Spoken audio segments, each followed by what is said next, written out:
నమస్తే Balagam TV morning న్యూస్కి స్వాగతం. నేను మిశ్రవంతి. ముందుగా మన రాజన్న సిరిసిల్ల జిల్లా వార్తలు.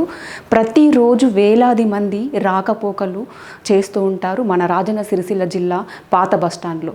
కానీ అక్కడ ఎట్లా అంటే ఒక మరుగుదొడ్డి నిర్మించారు. అంటే గతంలో ఉన్నటువంటి మరుగుదొడ్లు అవి కొంచెం పాడవడంతో అవి కొత్తగా నిర్మించాలని చెప్పేసి అక్కడ ఉన్నటువంటి మరుగుదొడ్లు తీసేసి మొబైల్ మరుగుదొడ్లను ఏర్పాటు చేశారు. కానీ వృద్ధులకు అలాగే చిన్నపిల్లలకి అక్కడ పైనకి ఎక్కాలంటే కూడా తీవ్ర ఇబ్బందులు ఎదుర్కొంటున్నారు. ఒకసారి చూద్దాము. ఇది మొబైల్ మరుగుదొడ్డి. పైకి ఎక్కలేం, అత్యవసరమైన వెళ్ళలేం. సిరిసిల్ల జిల్లా కేంద్రంలోని బస్టాండ్లో నిత్యం వేలాది మంది ప్రయాణికులు రాకపోకలు సాగిస్తున్న మరుగుదొడ్లు కరువయ్యాయి. పాత బస్టాండ్లో మరుగుదొడ్లు, మూత్రశాలలు శిథిల వ్యవస్థకు చేరడంతో కూల్చేశారు. ఇప్పటి మట్టుకు ఏర్పాటు చేసిన మొబైల్ మరుగుదొడ్లు దుర్గంధం వెదజల్లుతున్నాయి. పైగా ఎత్తైన ట్రాలీపై ఏర్పాటు చేయడంతో వృద్ధులు, మహిళలు, చిన్నారులు ఇనుప మెట్లు ఎక్కలేకపోతున్నారు. త్వరగా శాశ్వత మరుగుదొడ్లు నిర్మాణం చేపట్టాలని, మొబైల్ మరుగుదొడ్డిని అనుకూలంగా ఏర్పాటు చేయాలని ప్రజలు కోరుతున్నారు. ముఖ్యంగా అక్కడ ఉన్నటువంటి, నిజంగా చెప్పాలంటే ఇది ఎంత పైకి ఉందో చూడండి. పైగా మళ్ళీ ఇనుప మెట్లు, ఈ ఇనుప మెట్ల నుంచి వాళ్ళు ఎట్లా ఎక్కుతారు? ముసలి వాళ్ళు, ఓన్లీ వృద్ధులు ఎలా ఎక్కుతారు? చిన్నపిల్లలు ఎలా ఎక్కుతారు? పైగా ఇరుకుగా ఉంది. పైగా ఇది మెయిన్ రోడ్ మీద పెట్టారు.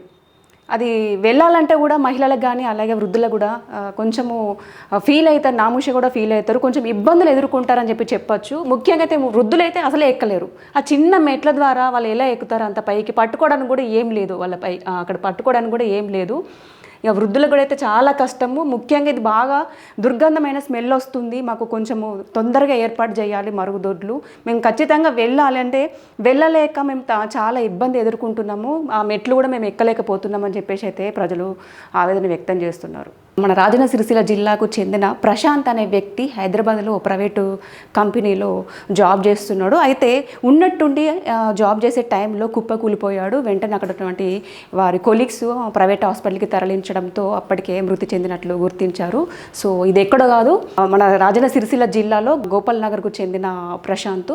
ఒకసారి వార్త కూడా చూద్దాం. హైదరాబాద్లో విధుల్లో ఉన్న సిరిసిల్ల యువకుడు గుండెపోటుతో చనిపోయిన సంఘటన స్థానికంగా విషాదం రేపింది. బాధిత కుటుంబ సభ్యులు తెలిపిన వివరాల ప్రకారం గోపాల్ నగర్కు చెందిన రాపెల్లి వికాస్ హైదరాబాద్ ఓ ప్రైవేటు కంపెనీలో ఉద్యోగం చేస్తున్నాడు.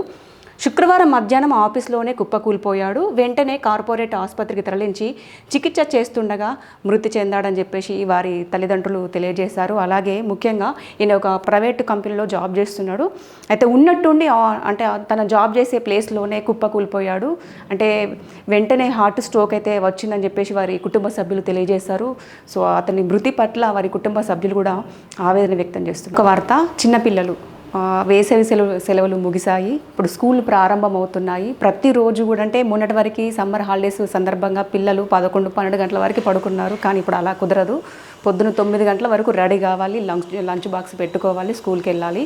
కానీ ఆ టైంలో ఏం జరుగుతుంది అంటే మన అమ్మా నాన్న మనని ఏ విధంగా చూసుకుంటారు, మనకి ఏ విధంగా లంచ్ బాక్స్ ప్రిపేర్ చేస్తారు, ఏ విధంగా రెడీ చేస్తారు అనేది ఈ పిక్చర్, అంటే ఇందులో ఉన్న ఫొటోసే మనకు సాక్ష్యము.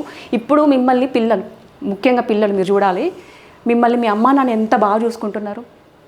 వాళ్ళు మీరు పెరిగి పెద్ద అయిన తర్వాత ఒక పొజిషన్కి వచ్చిన తర్వాత అమ్మా నాన్న గుర్తుకొస్తారా? ఇవి చూస్తే అమ్మా నాన్న నన్ను చిన్నప్పుడు ఇంత బాగా చూసుకున్నారా, ఇంత ప్రేమగా నన్ను దగ్గరుండి స్నానం చేయించడము, బ్రష్ చేయడము, అలాగే దువ్వడం కానీ చదివించడం కానీ ఇలా చేశారా అని చెప్పేసి అనిపిస్తుంది. అస్సలు అమ్మా నాన్నని మనం మర్చిపోవద్దు. వాళ్ళు చేసిన సేవ చాలా గొప్పది. ఒకసారి మనము ఈ వార్త కూడా మనం చూద్దాము. వేసవి సెలవులు ముగిశాయి. పిల్లలు ఉదయాన్నే ఇంకాసేపు పడుకుంటా మమ్మీ అంటూ బలవంతంగా నిద్రలేస్తున్నారు. తల్లిదండ్రులు వారి కన్న ముందే గుడ్ మార్నింగ్ చెప్పేస్తున్నారు. పాఠశాలలు ప్రారంభం కావడంతో పిల్లలను స్కూల్కి రెడీ చేయడం తల్లిదండ్రులకు పెద్ద టాస్క్గా మారింది. వాళ్ళని బలవంతంగా తీసుకెళ్ళి బ్రష్ చేయడము, రెడీ చేయించడము, స్నానం చేసి రెడీ చేయించడము, వాళ్ళకి టిఫిన్ తినిపించడము. ఆ ప్రొద్దున ఎర్లీ మార్నింగ్ పిల్లల్ని లేచి మళ్ళీ స్కూల్కి వెళ్ళేంత వరకు కూడా తల్లిదండ్రులకు ఒక యుద్ధం అనే చెప్పచ్చు. పిల్లలు ఎక్కడ ఇబ్బంది పడకుండా తల్లిదండ్రులు ప్రత్యేక చొరవ తీసుకుంటారు. పాలు పంచుకుంటారు, బ్రష్ నుంచి స్నానం చేయడం, టిఫిన్ తినబెట్టడం, స్కూల్లో దింపడం, లంచ్ బాక్స్ ఇవ్వడము, సాయంత్రం స్కూల్ నుంచి తీసుకురావడం, హోంవర్క్ చేయించడం, సాయంత్రం సరదాగా గడపడం, రాత్రి అందరూ కలిసి భోజనం చేయడం, కబుర్లు చెప్పుకుంటూ ఆ రోజుకి గుడ్ నైట్. చెప్పి నిద్రపోవడం. కాలచక్రంలో ప్రతి ఇంట్లో కనిపించే దృశ్యాలే. అందుకే అంటారు అమ్మా నాన్న ఆది గురువులని. సో అలాంటి చిత్రాలే ఇవి అండి.